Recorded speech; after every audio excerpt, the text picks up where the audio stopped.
Hello familia ya Kristo. Leo ninao mfano mzuri sana wa kwenye Biblia ambao unaweza ukafanana sana na maisha yako ya sasa. Tunamuona kwenye Biblia kijana mmoja ambaye alikuwa mwaminifu sana akiitwa Yusufu. Tunamuona uaminifu wa Yusufu sehemu ambayo hakuna mtu anamuona bali Mungu peke yake anamuona. Baada ya kushawishiwa kulala na mama yule wa bosi tajiri mkubwa, Yusufu kwa uaminifu sehemu ya sirini ambapo mtu yote asipomuona aliweza kukataa na kuweza kusimama katika uaminifu wake.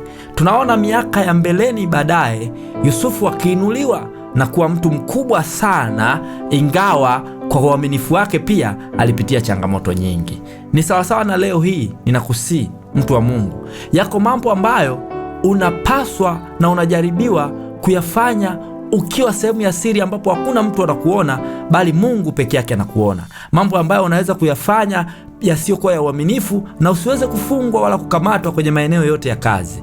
Ninakusii usijaribu kufanya hivyo, kwa sababu Mungu pekee anakuona na Mungu ndo anayelipa. Tunamuona Mungu akimlipa Yusufu uaminifu wake baada ya miaka kadhaa, Yusufu akiwa mtu mkubwa kwenye taifa lile la Misri.